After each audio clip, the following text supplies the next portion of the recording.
peeps, Dee here. Welcome to my studio, welcome to my channel, and welcome to this little tutorial.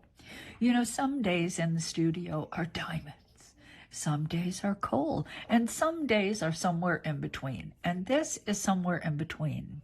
You see, I started out with a very simple goal. I wanted to take a cane that I had made using stripes and try it out with some Skinner blends and see what would happen. And this is what happened. Now, in this class, I go through a period where I'm not really happy.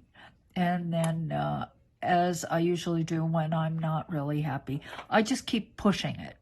All right, I don't like this cane. Okay, I'll try this. And so after trying some things, I ended up with this little guy, and that little guy turned into these beads. Yeah, so you know what? I like them. I like them better than halfway through the class, that's for sure. Anyway, so buckle up. We're ready to start class.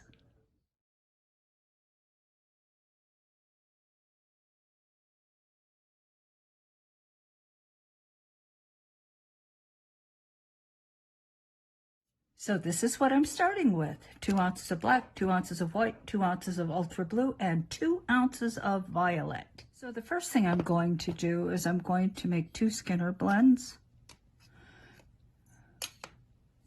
1 ounce, oh, I got a little black on, that's not a problem.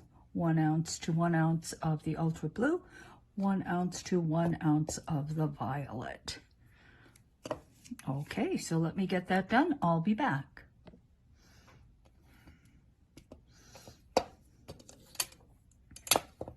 All right, so I'm just going to take the white and violet, and I'm going to make a Skinner blend. If you know the Skinner blend, you can certainly skip over this section. Now, the way I make a regular, nothing special 2-part Skinner blend is just by starting by folding corner to corner in a sheet that is more or less square rectangular. Now, I put one on top of the other, like so. I'm going to make 2 cuts. The first one will be here. The second one will be here. And those 2 cuts create a 90-degree angle in this corner. Because your regular, conventional, nothing special 2-part Skinner blend is actually composed of 2 right-angle triangles. I like doing this because I'm using more of the clay, like that. Ta-da. Okay, so here we go. Now separate them. The white is a little bit sticky, and that's why this happens. Not a huge deal. Okay, I am going to cut that off just a little bit. And now I'm going to take these two sides and put them together like so. Now the shape should be a square or a rectangle, not a kite, which sometimes happens. Oops. Oopsie. Okay, here we go. First time I roll through. Now I've offset it too. You notice that? There's this area that is pure white. This area is violet. And the actual join starts a little bit in from the ends. Okay, the reason why I do that is because I want an area that is all white. I want an area that's all violet. First time I roll through the pasta machine, 2 colors touch the rollers. This clay has been rolled through the thickest setting of my pasta machine, and then I folded it, so it's double thickness. Now I'm going to go back through the same setting. This is what happens.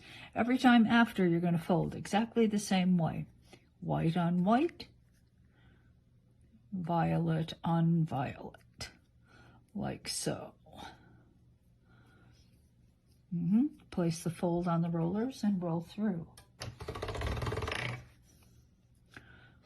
Violet on violet, white on white, fold on the rollers, and roll through.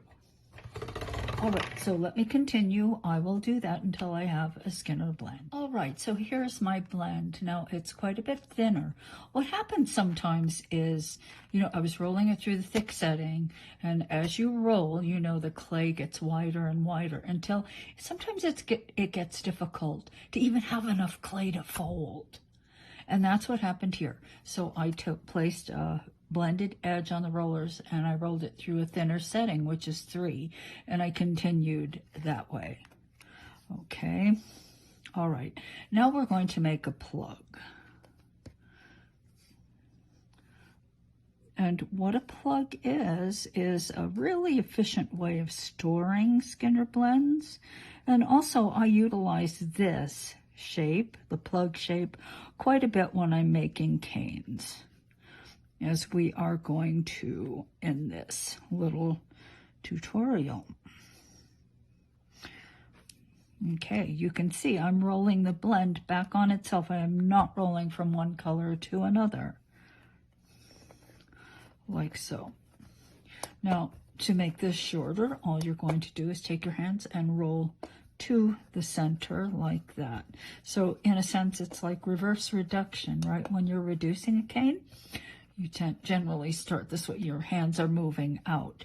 Not when you're making a plug. Your hands are moving in.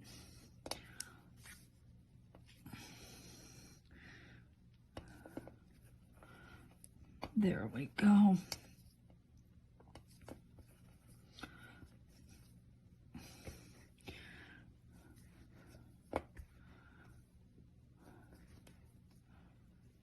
Sometimes, if the clays that you're using are significantly different in softness, you may find that you end up with something that looks like a waste, where the clay's not moving in one spot.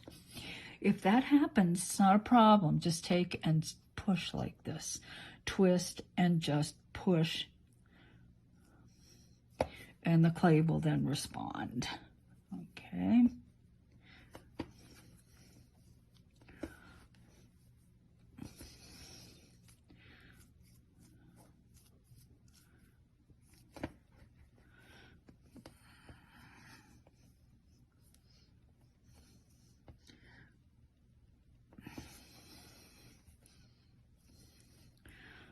Okay, good deal.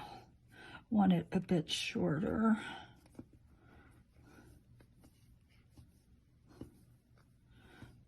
Like so.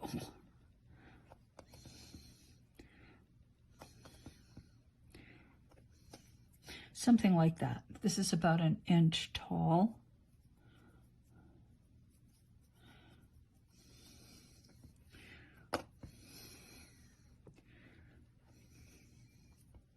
And that's a good place for us to start. All right, I'm going to do the same thing with the blue. I haven't even made a blend yet, but when I've got that second one done, I'll be back.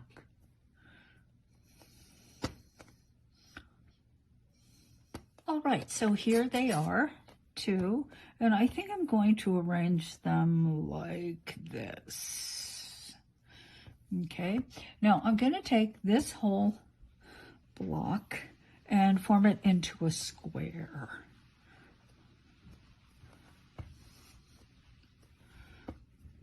Okay, I'm just going to square it off. Now, if I had a ton of clay, like a lot more clay than I have here, then perhaps what I would do is cut it square. And I may end up doing that anyway, cutting the sides to create a very square cane out of these 2 marshmallow-shaped things. Okay. Flat, flat.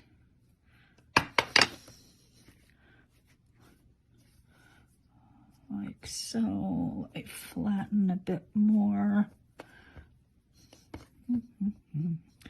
Ta, ta, ta, ta, ta, ta. Okay, we're getting there.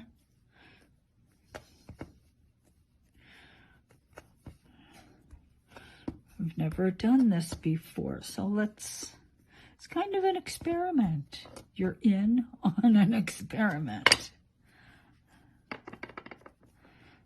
What the heck? Okay, now I think I will cut the sides off. Like so. Just square it off. Like that. Now, I don't expect this to be the most precise cane. I don't think it can be. Not the way I'm making it. But hopefully it'll be interesting and useful in bead making. And that's one of the reasons why I selected these colors too. The past few classes I've done have been in the blues, not in the warm colors, which is, to tell you the truth, the colors I prefer are the oranges and the reds, and those are my personal favorites. Okay. All right. Now, as I've made this cane in the past, the zigzag cane, it was composed of stripes. You know, I started out with a slab that was nothing but stripes like this. You see? So this time it's going to be these two blends. Now, the one thing about the stripes is that when they align in a certain way, they do create the lines like that. So we'll see how this works out. Okay.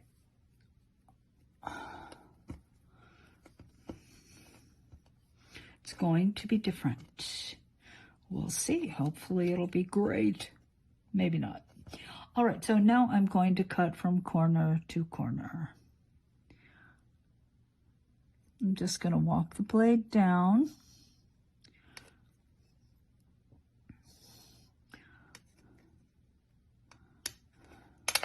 Like so. All right. Now this will go back together like so. Okay. Like that. Now, I have to reduce this out. So this is kind of the hard part of this cane. It always was, and kind of reducing this out and not losing the clay in the middle. Tends to suck back in through this area, but let's see if we can avoid that.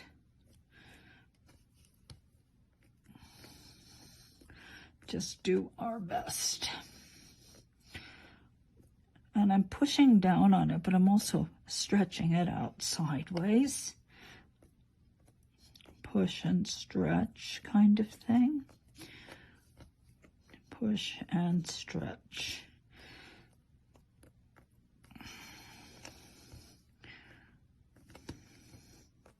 I'm not making a very big cane. It's going to be kind of a small one.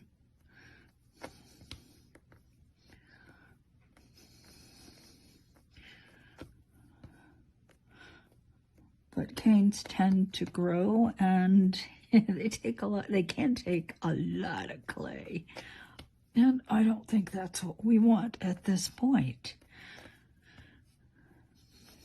All right, so I will continue working on this. The pushing, the stretching, the pushing, the stretching. Because not only do I want it to get long, I really want it to maintain very close to this shape. All right, that right angle triangle shape.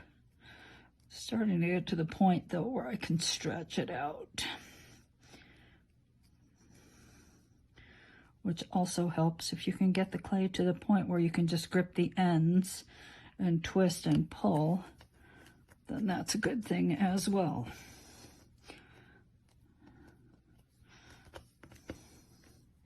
All right, I'll be back. All right, so I reduced it out and it is approximately 6 inches, but I do have to cut the ends. Okay, I want to get it to the point where it's acceptable. May take a bit to get there. That's pretty good. Like so. Let's do the other side. Ordinarily, I cut a little less off at a time. But this will be a nice color when it's all mixed together, so that goes in the pile with the scraps. Now, what you want to do in a situation like this, you want to run your fingers down the length of it and try to push this surface flat, okay? Sometimes when you're reducing something this shape, it's quite easy to make one side more indented. And that's not good because we are going to cut this in half, put it together. We don't want space between the two pieces. Okay, so I got, let's just do this. Approximately there, 2 inches, like so. And then what I do is I lift and I put them together like that, okay? Now I want to make sure, much as possible, that the two sides are aligned correctly. As much as possible. It's not going to be perfect. This, I know, it's just not going to be perfect. Okay, so let's just roll on the 4 sides like so, just to smooth them out.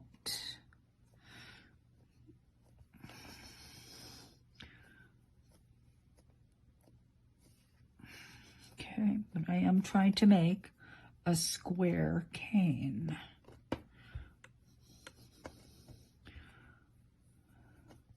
Flip from side to side and roll to get that nice square shape.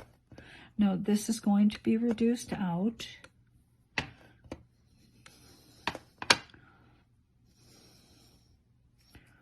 And then I will put them back together. So we have to reduce this. Now, let's say you wanted just to use this and maintain the scale of the size, the big size.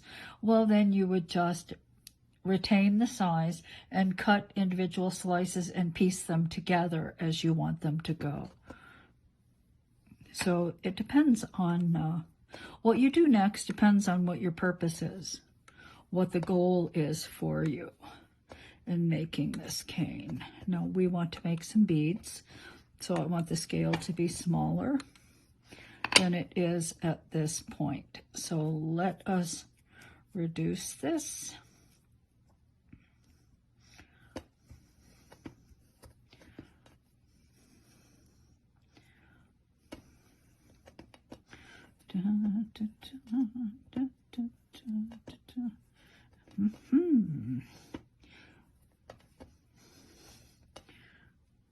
Twist and gently pull.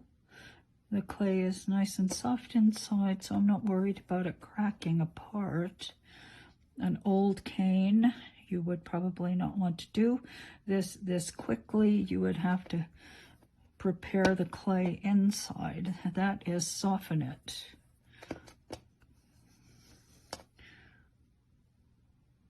And make it stretchy. See how stretchy this clay is? Yeah.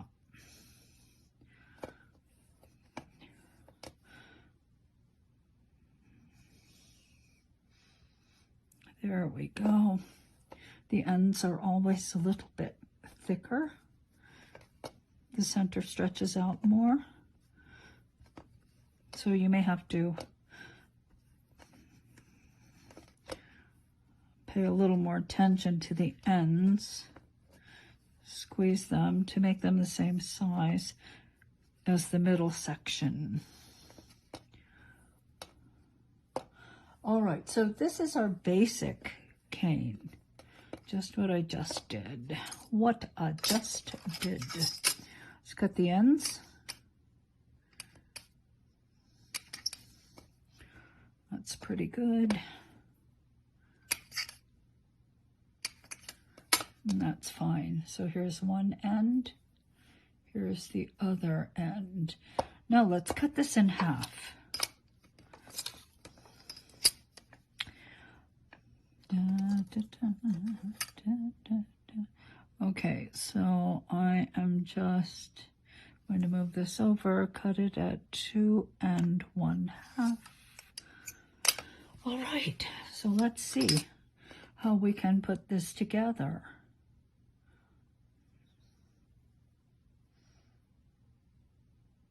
Something along these lines, or if you want to make something that's more like the zigzag, then this is the way to go, like so. Less perfect on this end, but I knew it wasn't going to be perfect.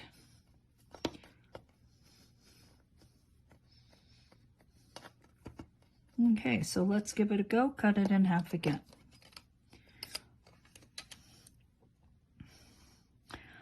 Okay.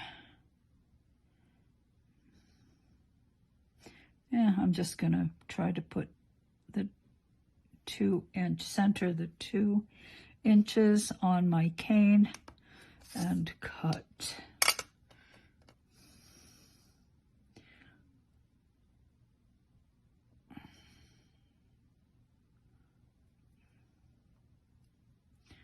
That's kind of interesting.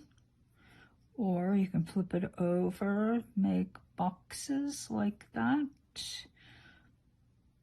Do side by side, can do something like that. So there are a lot of ways you can arrange this, depending on what you want. So let's just give it this way.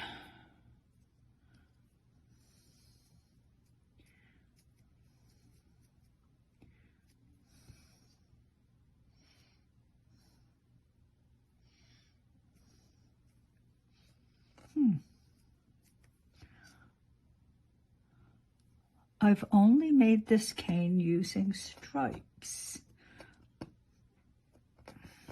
like a slab starting out that's just nothing but stripes.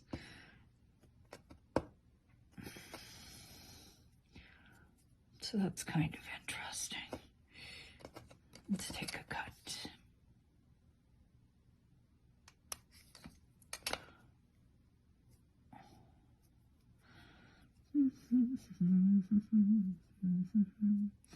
Da, da, da, da, da, da. Interesting. Not so sure I like it. Maybe I like this better.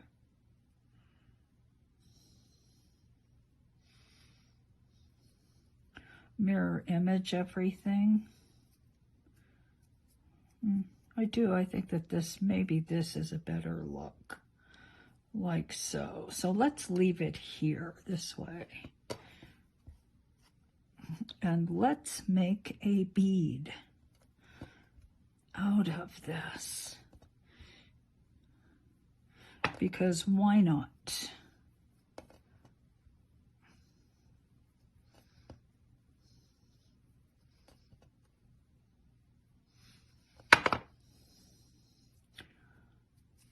Okay, I'm preparing scrap and I'll be back.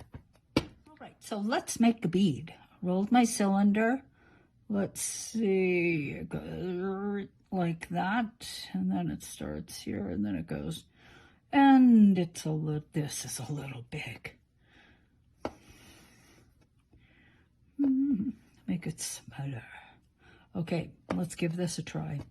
I'm gonna cut 2 slices. Now, how's this gonna go? Should it go like, do like this?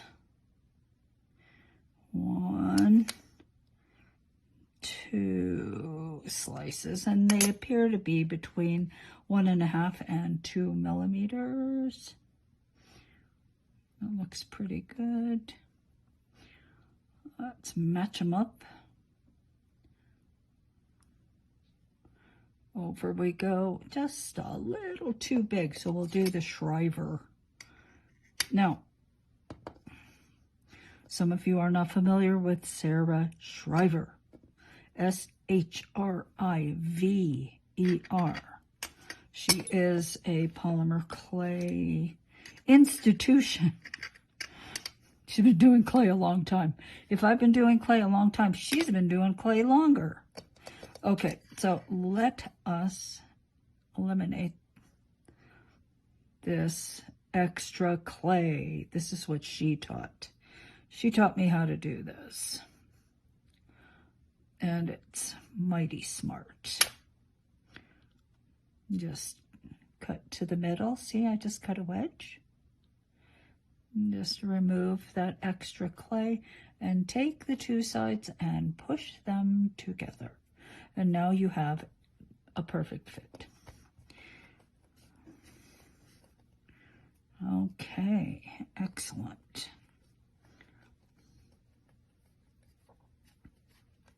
Now this isn't a very big bead, so I'll drill the hole after I make the bead. Sometimes when it's very long like this, you want to put the hole in first. Let us pinch the ends down and now draw the side. Draw the clay from the side up around to cover the scrap.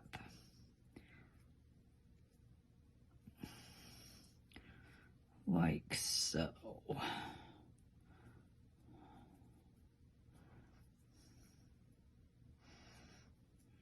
Okay, here we go.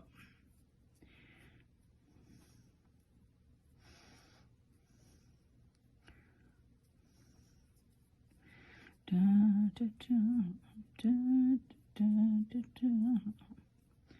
Okay, dude. Duty. I think we should just make this one round.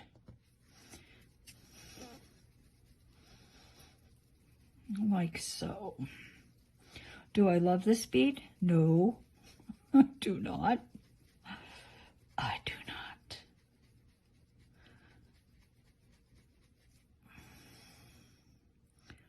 I've made many beads that I like a whole lot more than this one.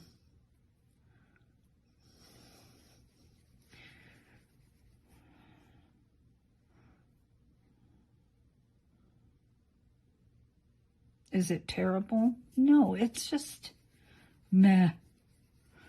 You guys know what meh is? Meh. It's just not special. It is not, it's not a special thing. Now, I don't know whether it's not special because it's so badly done. That's completely possible. Or because just the concept was wrong. I suspect it's both. I gotta work on this some more. Okay, so I made a bead that I'm not happy with. What do I do now? I'm gonna reduce this further and see what happens. Can I get this apart? I can't get it apart anymore. Maybe this will be a better bead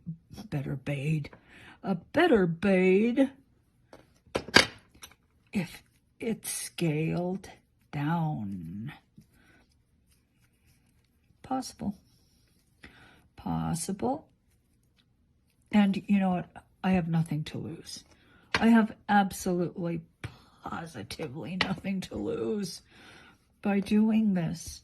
The worst that happens is I mix all of this together and make a nice purpley blue color out of the clay. Right? Right.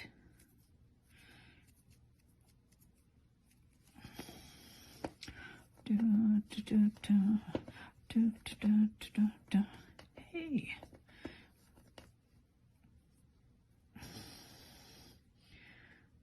Okay.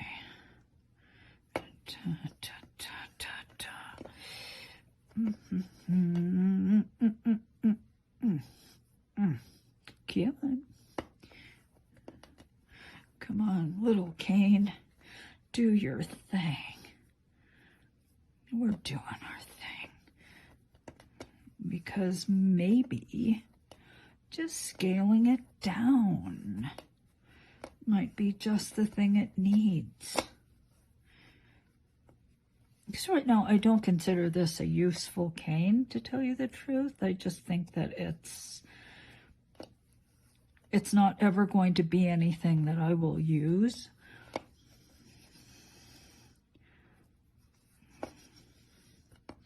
But before I trash it completely, it doesn't hurt to just play with it. Play with it and see what happens. Why not?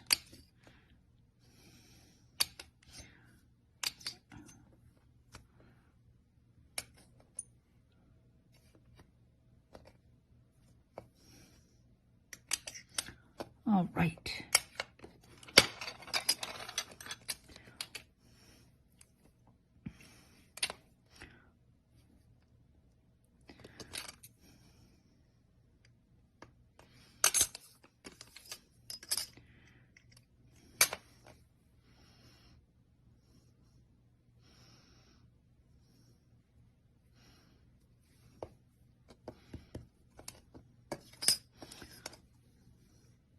Well, see, that's not a bad border, like as borders go. It could be used just as a border around something.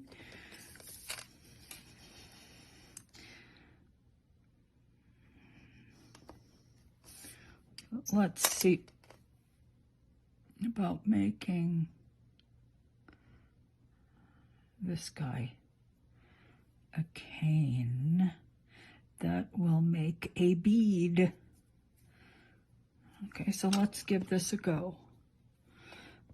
Because when it was big, it just didn't look like anything but shaded lines.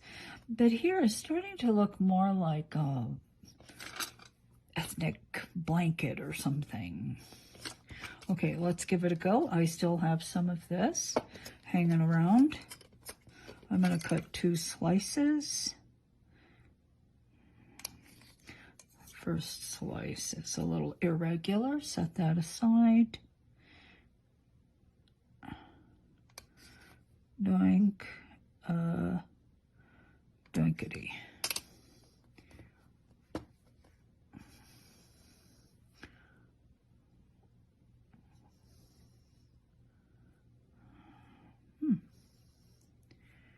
Okay, so let's give this a go.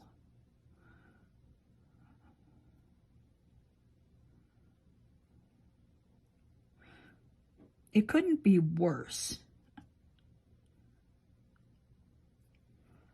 I don't believe it can be worse than what I have over there.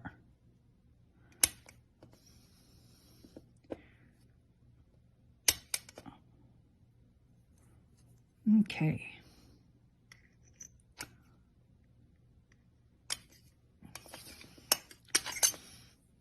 All right, let's eliminate the excess.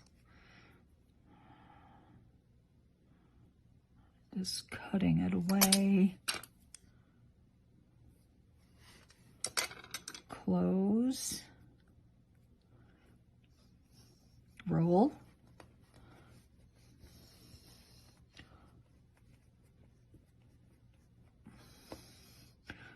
Close the ends.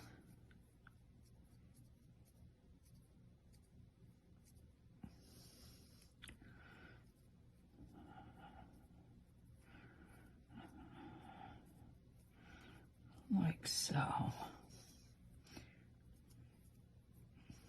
Okay, good deal.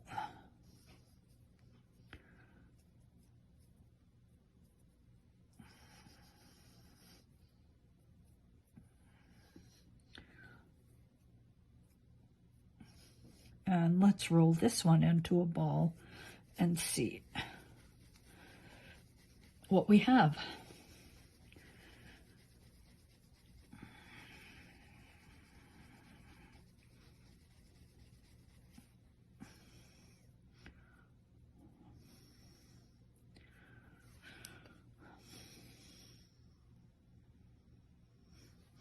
I like it finer, much better than I liked it big like this.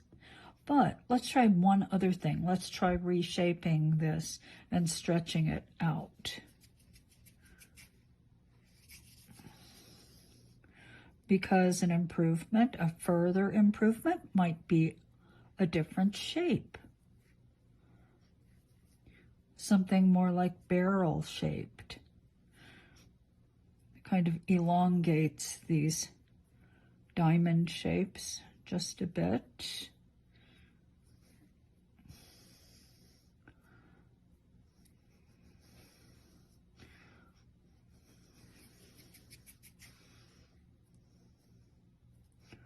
Yeah, not the best thing I'll ever make in my life, but you know what? There are ways of taking something that you don't necessarily love and improving, making improvements.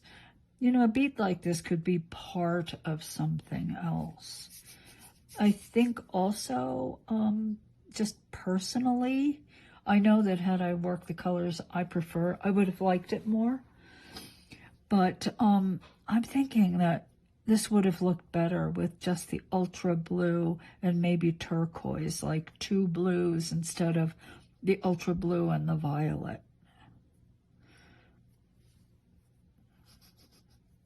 Yeah, I think so. I think so.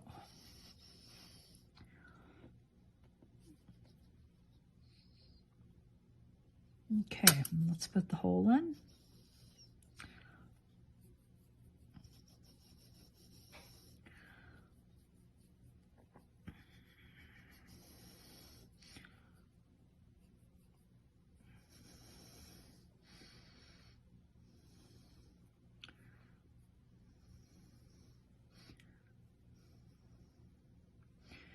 And I have two little beads.